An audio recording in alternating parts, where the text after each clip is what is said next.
yo empecé la escuela de cine un poquito antes de que se desate la hiperinflación en Argentina, y eso implicó que todas las instituciones que dependían del Estado no tenían presupuesto, y por supuesto entre esos la escuela donde yo iba.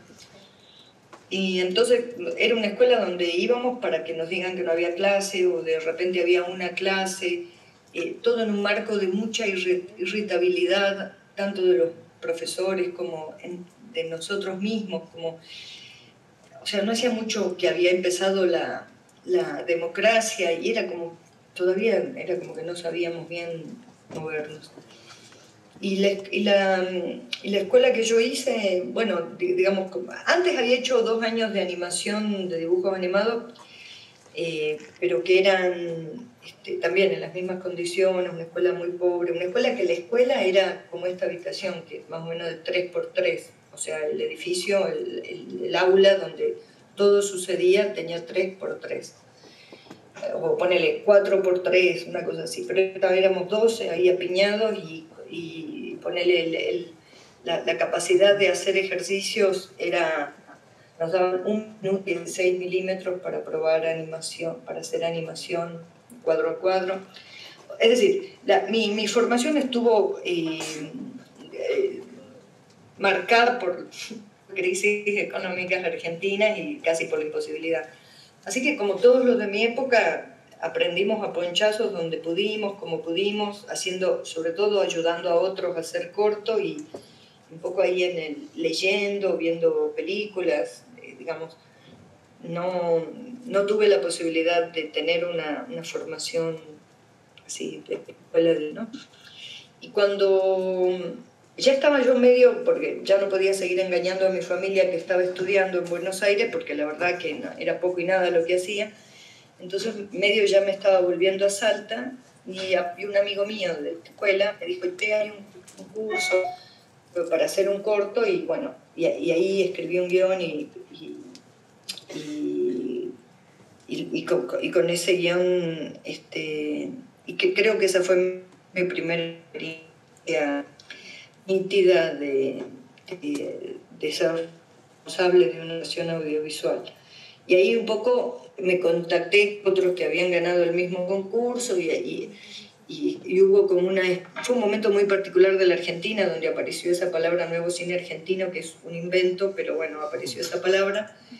Y entonces con ese grupo de directores peleamos para que esos cortos, que eran medio unos mamarrachos, no es que eran ninguna obras maestras, se estrenaran como película, pero eso fue un gran impulso para todos los directores, los jóvenes estudiantes, que había millones, no millones, pero había miles y miles de estudiantes de cine, para que, como que hubo un impulso generacional de, bueno, de que el cine era una actividad posible para una generación que estaba lejísimo, cine. Aunque había muchas escuelas, o había más escuelas, muchísimas más que cuando yo había empezado, pero no había cambiado la industria. O sea, esas son cosas raras. Es como que había escuelas, pero había muchas escuelas porque se había puesto de moda, pero no había ni trabajo ni industria. Y después sí hubo, porque empezaron a aparecer, digamos, todo el boom de audiovisual, de la cultura audiovisual fue posterior, y bueno, y ahí ya todas esas personas me imagino que habrán conseguido más fácilmente trabajo. Y entonces, en ese marco, después de eso, y con estos directores que logramos estrenar esa película como película, que eran estos cortos, todos se pusieron a escribir guiones de largo, y yo medio que por mímesis dije, bueno, ahora viene que hay que escribir un guión de largo, bueno, me voy a poner a pensar sobre qué me gustaría hacer.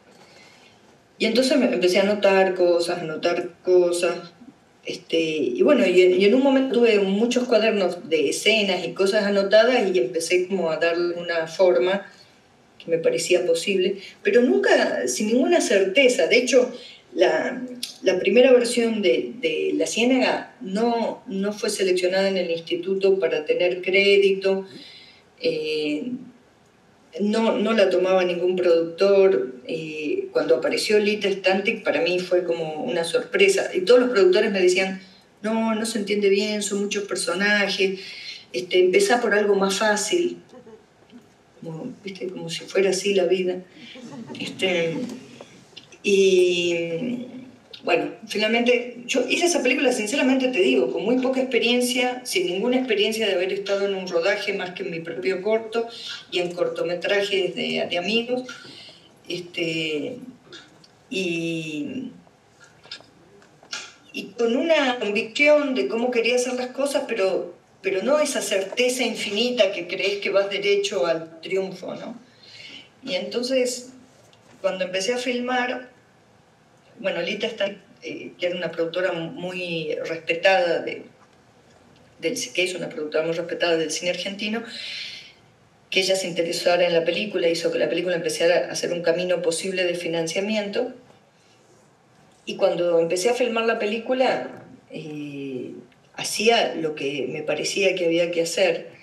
Pero un día me llamó Lita y me dijo, mirá, está filmando todo en planos demasiado cerrados, no esquivás a los actores. No sé, me hizo unas críticas de algo que ella veía que no veía que funcionaba. Y yo, claro, imagínate, no tenía ninguna experiencia y dije, uy, Dios. Y le dije la verdad de lo que pensaba. Le dije, mirá, es posible y es posible que esto sea un desastre, pero no se me ocurre otra manera de cómo hacerlo. Se me ocurre esto y llevé a cabo la película sin ninguna sensación de felicidad de que lo estaba logrando, digamos. De hecho, me cuesta muchísimo. Creo que hace 20 años que no veo esa película. Como siempre sintiendo que estaba haciendo lo que podía y sin ninguna claridad. No tenía nada con qué comparar ni con qué juzgarme a mí misma. Solamente estaba haciendo lo que me parecía que tenía que hacer. Y después, con el tiempo, entendí algunas cosas que de manera... que de alguna manera están presentes en la escena, como un cierto conocimiento que se ve que en el fondo tenía, un poco lo reconocí después. Bueno, no sé, no tengo una... Que me imagino igual que todos los directores debe pasar lo mismo, que la primera película la haces un poco a ciegas. El asunto es si tenés un equipo que acompañe esa ceguera, por decir de alguna manera, que te ayuda, porque todos los del equipo tenían mucha más experiencia que yo. Y esperen, los míos.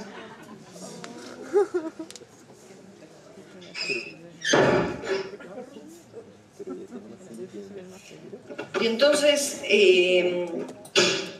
no sé, fue una experiencia así. Lo que sí sé, lo que después me pasó es que en ese no saber hacer me permitió tener que esforzarme en encontrar modos para conectarme con los actores. Yo no tenía ninguna experiencia tampoco en dirigir actores, y menos encima actores que había algunos actores que eran muy conocidos, las actrices, las protagonistas. Y entonces lo que creo que la ignorancia jugó a favor en ese caso de esta película fue que me tuve que poner seriamente a ver cómo resolvía cada cosa que no sabía hacer, ¿no? Sobre todo el vínculo con los actores, cómo estar en el set, cómo definir las cosas. Y bueno, y había visto más o menos todo el cine que uno ve cuando empieza a ir a una escuela de cine, que te dicen, mira estas películas, y esta, y esta, y esta, todas esas, más todo lo que había visto en la infancia en la televisión, pero ni siquiera tenía una cultura cinéfila, que eso es algo que me faltó y me sigue faltando. No tuve una cultura de estudio de determinados directores, y eso me faltó en mi educación. Y bueno. Mira, Lucrecia, a mí me pasa algo con tus películas, que cuando termino de verlas, y algunas las he visto varias veces, si me tuvieran que pasar este formulario dramático hay muchas preguntas que yo tengo claro que no sabría rellenar, no sabría ser juicioso de qué pasó, cuál es el arco de esto, pero me pasa algo que hay personajes que yo creo que en tus películas a veces trascienden al hecho de ser personajes. Para mí son seres humanos que no tienen una línea y se me quedan en la retina. Yo me acuerdo en La Niña Santa hay una de las muchachitas que está siempre cuando tienen las oraciones estas y los cánticos, que es una niña muda con unas gafitas, que yo creo que no tiene una sola línea en toda la película, pero tiene una personalidad que le es propia, ¿no? Y entonces yo siempre, evidentemente ahora cuando estás del otro lado y a veces estás delante de estudiantes y dices, bueno, nos encerramos, en este caso, 6 meses, 3 años en una escuela de cine, aprendiendo cosas de cine, viendo muchas películas, pero nos encerramos y el hecho de encerrarnos, el hecho de aislarnos del mundo, también nos aleja un poco de los seres humanos, ¿no? Y en ese sentido, nosotros hablamos mucho de imágenes y sonidos todo el tiempo. Y a veces yo creo que está súper bien también poder hablar de espacios y de tiempos. Por ejemplo, en tus películas hay espacios que para mí marcan el momento presente en el que se encuentran sus personajes. Es decir, por ejemplo, en La mujer sin cabeza está este terraplén donde cada día este personaje, no me acuerdo si se llama Verónica, tiene que pasarlo, muchas veces sin querer. Yo no sé si sí, perdona, pensaba que se había perdido la conexión. Muchas veces sin querer, muchas veces por una cuestión cotidiana a la que te obliga el día a día. Y eso acaba marcando un día, aleatoriamente, acaba siendo un detonante que ya en un estado en el que ella se encuentra anímico, acaban pasando cosas ahí, ¿no? Y que la película te devuelve en un momento dado donde ahí ha habido un accidente y ¿qué pasa si está unido? Sino el ascensor en La Niña Santa. Es un lugar de paso, ¿no? Uno vive en una habitación y tiene que bajar al hall y sube a la habitación y es que va siempre unido al sonido, ¿no? La piscina en la ciénaga, el mar que mira, ¿cómo se llama? Lezama, que todo el tiempo está esperando noticias que le lleguen a ver si se puede ir. O sea, espacialmente yo siento que tus personajes se deben a esos espacios. Y yo no sabría poner eso en motivaciones de una narrativa de guión, pero sí sé que eso forma parte de mi vida, de mi día a día como ser humano, ¿no? Yo soy donde estoy, ¿no? Y pienso un poco a partir de donde estoy. No sé un poco cómo tú piensas estas cosas o desde dónde nacen en tu proceso de hacer las películas. Mira, no sabría decirte bien, quizás también es un poco un milagro, porque hay veces que hay cosas que suceden que son medio un milagro, porque si uno quisiera proponérselas lograr, no las lograría tan fácilmente, ¿no?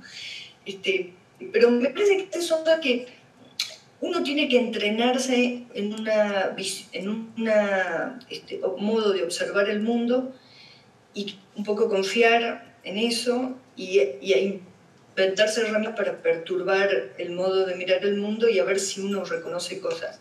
Y en ese ejercicio, deporte de observación, yo detecté algunas cosas que para mí son claves. He contado a los chicos acá en la charla que tuvimos antes, y es que para mí el sonido y la atención que yo le presto al sonido no es porque me interese hacer una mezcla, ¿cómo se llama?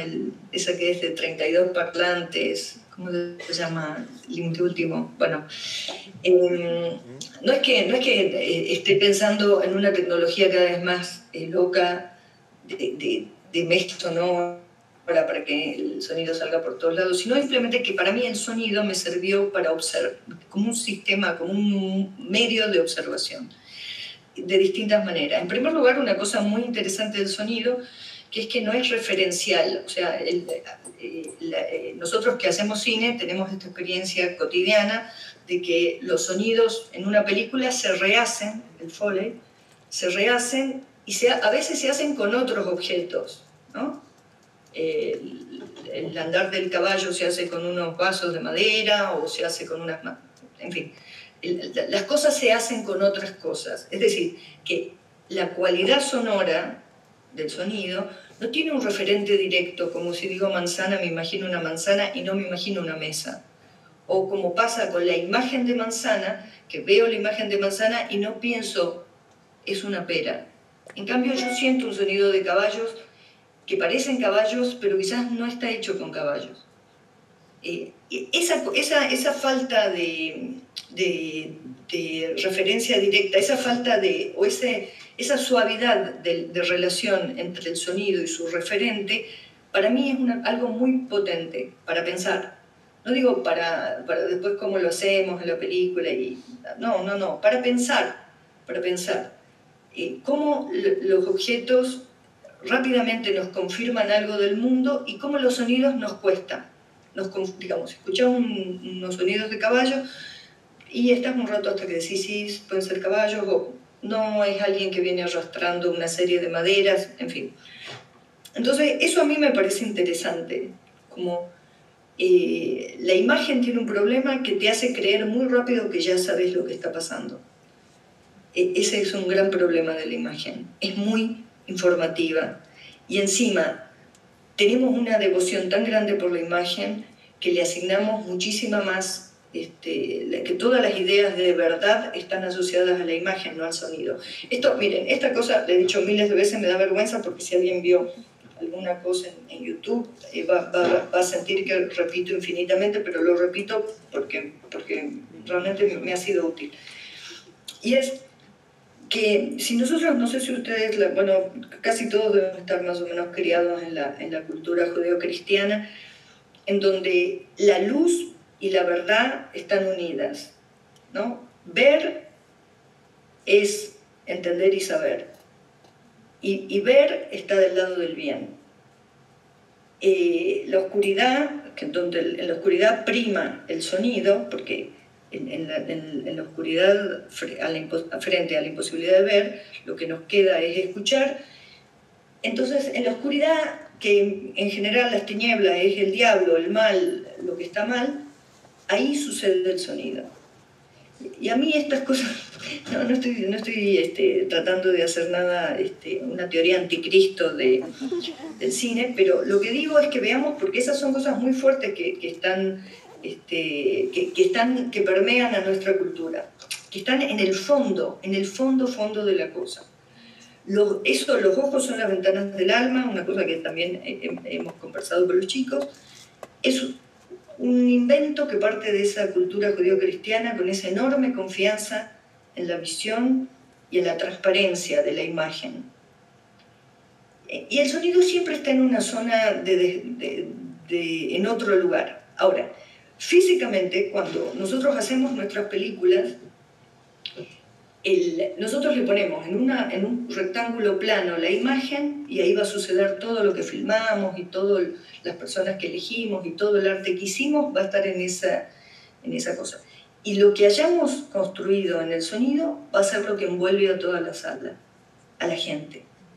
Para mí el ejemplo que siempre doy, antes cuando iba a dar las charlas siempre viajaba con un frasco que tengo de la cocina, un frasco cuadrado, que es muy bueno para entender que el lugar donde se ve el cine es un cuadrado, es un prisma lleno de aire y que podría ser una piscina. Comprender que el sonido es lo que te envuelve y lo que te físicamente toca. Del cine, por supuesto, la luz incide sobre la retina y etcétera, etcétera, también la luz te toca, pero podés cerrar los ojos. Pero el sonido es inevitable y no solamente lo percibís por los oídos, lo percibís en todo el cuerpo. Entonces, estas cosas, algunas las había un poco pensado mientras hacía, y un poco antes de la cena, digamos, todas estas cosas me sirvieron para ir como definiendo una forma de observar el mundo. Y una experiencia clave para mí fue que en los años 80 mi papá compró una cámara de video de esas que eran muy pesadas, 2 componentes, la cámara unida con un cable al aparato que grababa y qué sé yo, era una cosa pesadísima, y que la única chance que yo tenía de usar esa cámara era poner un trípode, la cámara en un lugar y quedarme ahí, a lo sumo pañal. Y bueno, y filmando muchas escenas de mis hermanos, que son muchos, mis hermanos haciendo los deberes, mi mamá cocinando, cosas, imagínate todo lo que podés filmar con una cámara fija. en la cocina, que es el lugar donde más había, o la cocina donde estaba la mesa donde comíamos, que era donde más gente había. Y luego, observando ese material, me fui dando cuenta que la dinámica de una familia, que después esa percepción te sirve para cualquier ámbito de humanos, pero la dinámica de una familia, ¿qué se está conversando? ¿A quién realmente le importa? ¿Quién está siendo afectado por eso que está sucediendo? ¿Quién está totalmente ausente de lo que está sucediendo, aunque parece muy activo físicamente? Todo lo que pasa en off e incide en la escena. Todas esas experiencias para mí me fueron como avivando de cosas de funcionamiento de la construcción de imágenes y sonidos. Pero te digo, cuando estaba filmando la escena, en la cuarta semana Lita me dijo eso, y yo, digamos, yo dudé, y yo creo que después ella también debe haber pensado, bueno, había un camino por ahí. Pero yo dudé de cómo hacer, pero no sabía cómo hacerlo de otra manera. Te juro, no lo sabía, no sabía. Hacía lo que realmente, sinceramente y humildemente se me ocurría estando con la cámara, mirando por la cámara, y nunca he sentido que picardía mía de mi parte haciendo películas. Siempre siento que estoy muy ahí, como si fuera un poco la primera vez. Algunas cosas, hay alguna experiencia que es acumulativa, pero en general lo que tiene también de interesante este trabajo es que te pone muy en la sensación de estar por primera vez en un continente. Y eso es muy agradable, pero bueno, a veces da un poco de miedo. Pero me parece eso, que lo que nosotros tenemos que...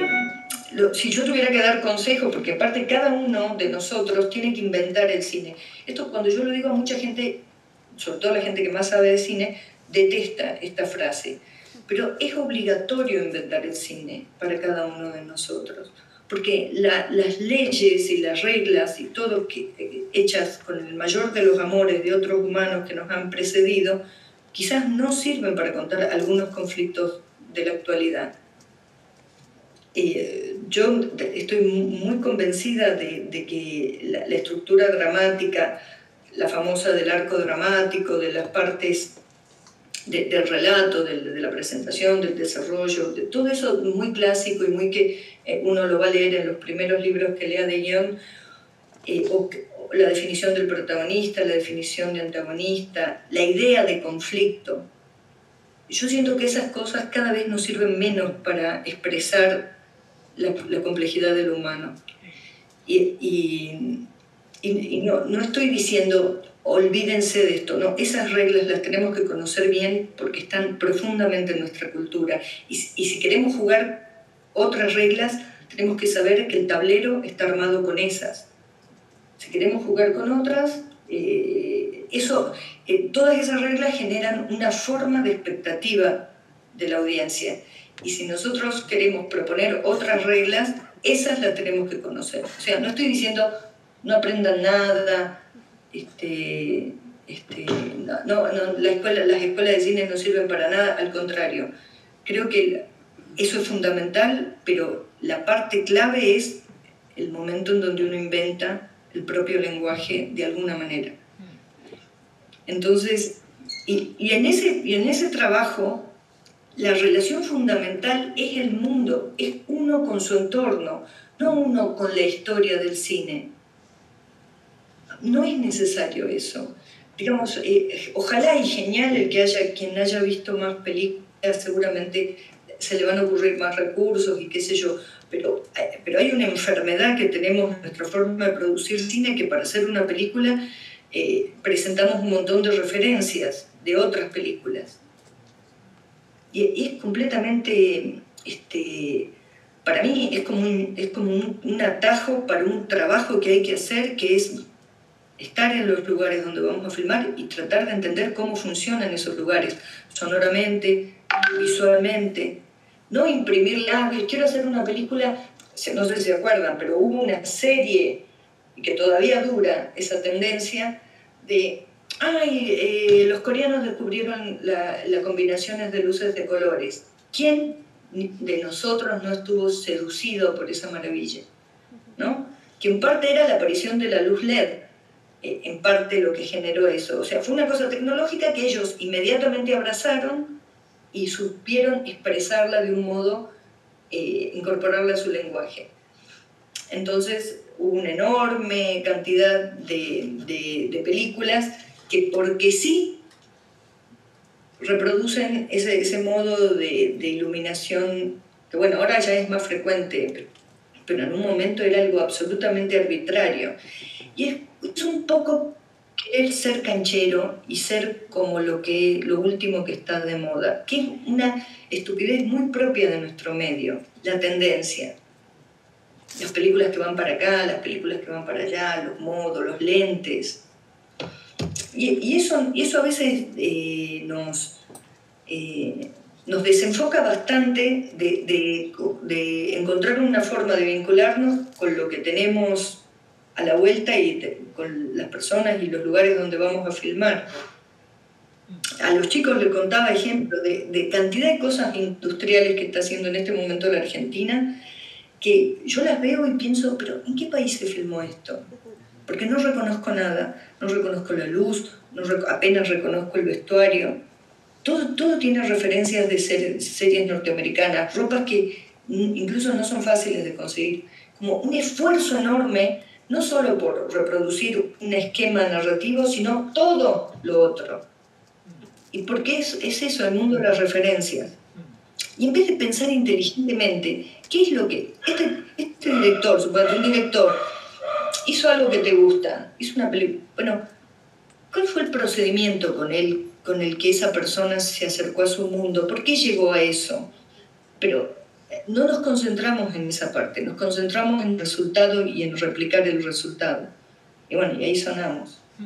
Ahí sonamos porque se vacía, lo que tenemos que contar se va vaciando, se vacía por la imagen, se vacía por el sonido, empieza a ser nada, a ser una referencia vacía. Y esa homogeneidad que estamos generando, yo creo que al final acaba siendo sumisa con una única manera de pensar que por inercia nos viene impuesta. Yo siempre me fijo mucho que en los guiones, y a veces nosotros cometemos el error también con los estudiantes, cuando hacemos un guión y la inexperiencia nos hace decir, vale, tienen que pasar cosas porque si no pasan cosas no hay interés, ¿no? Y en ese sentido yo digo, bueno, es que ya la herramienta tiempo no es una herramienta homogénea. Yo siempre pienso, yo soy español y yo un día vivía en Marianao y yo quedé con mi madre para hablarnos después de bañarme. A los 5, cuando yo salí del baño, mi madre me había hecho 17 peticiones de videollamada, pero es que ella no contaba que yo tenía que calentarme el agua, tenía que dejar que hirviera, tenía que tenía que bañar. Entonces el tiempo es una cosa relativa. Entonces, a lo mejor para alguien, yo siempre recuerdo esta película de Jafar Panahi, de esa niña para llegar a su casa, la odisea que tiene que pasar, el espejo creo que se llama. Tú no puedes decir, vale, pues sale de casa y llega a la escuela, porque sale de casa y llega a la escuela, pues a lo mejor si tienes un carro en 5 minutos estás y no hay interés, pero a lo mejor en diferentes momentos presentes de vida realmente es un componente donde te pasan cosas y forman parte de la manera de ser de tus personajes, ¿no?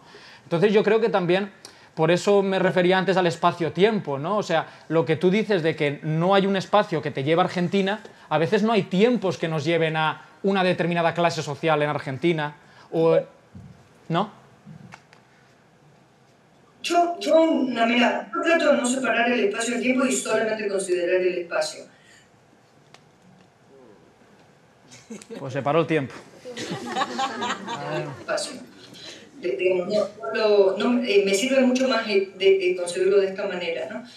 Ahora, para mí hay una cosa que nosotros tenemos que estar atentos al cine, que es una industria cuya un porcentaje enorme del cine que realmente se distribuye en todo el mundo viene de lugares donde se suponen determinadas cosas, tener trabajo, tener casa. hay cosas que en muchos de nuestros territorios no podemos dar por hecho. No podemos saltearnos, como hacen en las telenovelas. Viste que en las telenovelas nunca sabes de dónde sacan la plata. A veces hablan de la empresa familiar. Nunca se sabe qué hace la empresa familiar, ¿no? Como que la producción de dinero es una cosa a la que se da por hecho o no se alude o se pone en una instancia mágica, porque el trabajo es una cosa compleja en el cine. A veces es preferible que no haya trabajo de por medio, porque el trabajo es algo complicado para la industria del cine, el trabajo de los personajes. Aunque haya películas sobre personajes que trabajan, si vos ves los géneros, muchas veces el problema de cómo ganas la plata no es claro. Por ejemplo, a mí ahora empezó a ver películas, series argentinas donde los personajes van a tomar tragos a un bar después del trabajo. Esa costumbre no existe en Buenos Aires. Uno va a tomar un trago a la noche y no después del trabajo. Esa idea que es totalmente norteamericana, que no me parece mal inventarle a los yanquis lo que uno quiera, pero ojo con inventar costumbres que no tenemos, porque todo empieza a perder credibilidad. Entonces ves una gente que tiene unos trabajos re mediocres y tomándose unos tragos que deben ser caros. Y eso hace ruido. Esas cosas hacen ruido, ¿viste? Te va generando un ruido muy en el fondo de tu corazón que le vas quitando credibilidad a lo que ves. Y después el tiempo no es, digamos, el tiempo que cuando nosotros nos referimos al tiempo no, no es, digamos, concebido en esta manera la relación con el espacio. El tiempo no es igual en una ciudad. No es el tiempo en un barrio donde no hay agua corriente o donde el agua está en las esquinas, no es el mismo tiempo que el tiempo donde el agua te sale de la ducha y sale caliente.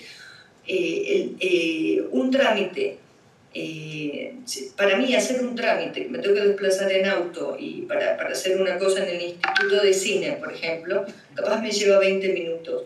Y para un chico que está empezando, que tiene que venirse desde lejos, el trámite le va a llevar 4 horas, entre el colectivo, la espera. Es más fácil que a mí me den bolilla en el Instituto de Cine y me hagan pasar que a un chico que no se sabe ni qué hace. Entonces, el tiempo y el espacio no son categorías homogéneas para la humanidad. No podemos concebirlas de esa manera. Cada enclave humano, y pequeño, ¿no? No estoy hablando de la ciudad, de qué sé yo, el tiempo y el espacio funcionan de una manera distinta. Entonces, si nosotros, con una actividad como la nuestra, que claramente tiene que jugar con esas instancias de espacio-tiempo, estamos creyendo en la homogeneidad, políticamente nos estamos equivocando. Los errores en la narrativa, lo que subyace son concepciones políticas tremendas sobre lo humano. Digamos, para mí, yo ya sé que con esto podemos discutir y ojalá discutamos, pero toda esta idea del protagonista, y esto para mí espero que en el futuro podamos deshacernos de esa visión de las cosas, porque esa asignación de toda la atención sobre un humano y todo lo que está a la vuelta es simplemente en función de una trama para que ese humano cumpla o no cumpla su motivación, me parece un espanto. O sea, creo que solamente podemos equivocarnos. Y creo que hay algo que deberíamos considerar respecto de esta... estoy hablando simplemente de una cosa, de la más hegemónica de las concepciones acerca de la narrativa, ¿no? Que son estas cosas del arco dramático, la división en actos, todas estas concepciones tan interesantes, pero también hay algo detrás de eso que a mí me suena que es el problema profundo el problema profundo que no podemos trascender como especie, que ese concepto de la narrativa es un concepto bélico, en donde hay un protagonista que quiere cumplir una misión, esa misión está obstaculizada y entonces lo que vos le tenés que contar a Netflix cuando le vas a proponer una serie es el conflicto. ¿Cuál es el conflicto? Digamos, si vamos a estar mirando a la humanidad buscando el conflicto, nos vamos a equivocar, porque no funciona siempre así. No es el conflicto, la idea no es el conflicto donde hay una cosa que choca con otra, no es ese el mecanismo que sucede normalmente. O al menos no es el mecanismo que yo veo que se despliega en las cosas que me llaman la atención. Entonces, imprimir a lo humano la estructura de que alguien protagoniza algo y que ese alguien está en medio de un conflicto es forzar demasiado la historia de la humanidad. Forzar demasiado. Y hacer creer que es así. Y hacer creer que el personaje se tiene que transformar. ¿Cuál es la transformación del personaje? ¿Qué sé yo? Sé la cantidad de cosas que he visto yo que me han parecido apasionantes y donde no veo ninguna transformación de una persona, ni de mí misma, ni de los otros. Yo lo que les digo es, no estoy renegando de que se enseñe, son cosas muy profundas, toda esta estructura dramática está muy en el fondo, cada nota que lean en la prensa está construida con esos principios. La guerra está narrada con esos principios. En la guerra, depende de qué lado estés, unos soldados van a ser protagonistas y los enemigos son extras, cuyas vidas no importan nada, cuyas motivaciones no importan nada. Entonces, yo digo, lo tenemos que aprender como quien aprende la llave de una cosa que no funciona del todo bien, pero no como una verdad a la que nos tenemos que someter todos si queremos hacer bien una película. Yo casi le diría que una obligación que tenemos es que tenemos que inventar muy rápidamente modos de... Aparte te digo, el tiempo se aceleró muchísimo. Esta presencia en la tecnología de la inteligencia artificial aceleró muchísimo los procesos. Así como la historia uno siente que se viene acelerando cada vez más, este dispositivo tecnológico que todavía no tiene autonomía y cuando tenga autonomía ya no sé qué pasará, pero acelera mucho. Desde noviembre del año pasado, que saltó el ChatGPT famoso, a hoy, la cantidad de aplicaciones que han surgido aplicando esto es descomunal. Yo no puedo creer a la velocidad que ya hay aplicaciones de cosas directamente aplicadas a cine, para esto, para montaje, para creación de imágenes, para efectos. Bueno, eso significa que el tiempo percibido por nosotros se acelera, ¿no? Entonces, ¿cómo es imperioso que encontremos modos de narrarnos? Porque las circunstancias cambian mucho y rápidamente. Esa idea de que, bueno, pero al final los temas de la humanidad son siempre los mismos, el amor, la decepción, el padre con el hijo, no es tan así. Las circunstancias han cambiado. Cuando todo eso surgió y se definió todas esas cuestiones narrativas, el trabajo significaba otra cosa que lo que significa ahora. Tener un trabajo, educarse significaba otra cosa. Han cambiado tantas cosas de base que no podemos creer que el mismo sistema narrativo nos va a poder dar cuenta de los problemas que tenemos. Yo creo que atrasa nuestra relación con nuestro tiempo, esa forma narrativa. Y creo que, y creo que las series, el auge de las series, así como fueron concebidas, digamos, todavía el modelo más fuerte que hay, es una señal enorme de atraso, de no podernos vincular con el tiempo, de no encontrar modos narrativos que nos vinculen mejor con el tiempo. Y ustedes dirán, bueno, ¿en base a qué digo esto? Y en base de que habíamos llegado a una complejidad narrativa que se fue para atrás. Obviamente que no podés comparar Dinastía o Chips o ¿cómo se llamaban? O SWAT con Black Mirror o Breaking Bad. Hay una enorme diferencia. Pero hay, en esas formas narrativas, es como que otra vez se volvió a abrazar el argumento, ¿no? Abrazar el argumento como si de eso se tratara la narrativa, del argumento. Entonces, lo que digo es que no sé cómo empezó la pregunta. Sí, no, y yo creo, no, pero es un poco, es una charla, Lucrecia, no, tampoco es, pero yo creo que realmente el peligro de eso es que nos incapacita un poco para ver el mundo con sus matices, o sea, estamos todo el tiempo buscando negro sobre blanco o blanco sobre negro, ¿no? Y buscar un poco una sociedad un poco, pues eso, maniquea, ¿no? Y eso acaba siendo un poco abyecto y dañino para nosotros mismos, porque así como juzgamos, mira cómo acabó Robespierre, ¿no? Entonces, ahí hay una idea de por ejemplo, el hecho del símbolo, ¿no? Que hemos visto a lo largo de esta semana, ¿no? Yo creo que el símbolo y los ismos que están tan en boga hoy en día nos incapacitan poder mantener conversaciones mínimamente serias, matizadas y adultas, ¿no? Es decir, si yo al cuadro de Delacroix le veo la libertad, pues ya no veo una mujer. Ya no veo que esa mujer a lo mejor se tiene que bañar o que esa mujer siente un desapego hacia no sé qué. Estoy viendo un concepto, ¿no? Y en este sentido, yo creo que es muy peligroso, por muy buenas intenciones, porque detrás de todo eso muchas veces se esconden buenas intenciones, hacer películas desde los símbolos, desde los conceptos y desde las abstracciones, porque eso nos incapacita a ser humanos, o sea, nos vuelve algo que no somos, no somos una sola cosa, ¿no? Somos tiempo. Los símbolos, digamos, qué más divertido que irse de vacaciones por una ciudad y ver todos los símbolos que la ciudad ha puesto sobre sus paredes y en las puntas de la iglesia. Digamos, a mí me parece que es como un deporte humano interesante, pero escribir desde ese lugar, construir, imponer el símbolo sobre lo que hacemos, me parece una operación simplista, porque en cuanto encontremos qué está eso que decidimos poner, qué sustituye, qué significa, dejó de ser un símbolo y se transforma en un lugar común. O sea, el paso del lugar común al símbolo es tan veloz que yo recomiendo que olviden lo simbólico y se concentren en las cuestiones humanas que suceden en las películas que ustedes quieran, o de animales, no sé de lo que traten las películas, concentrarse en eso para no,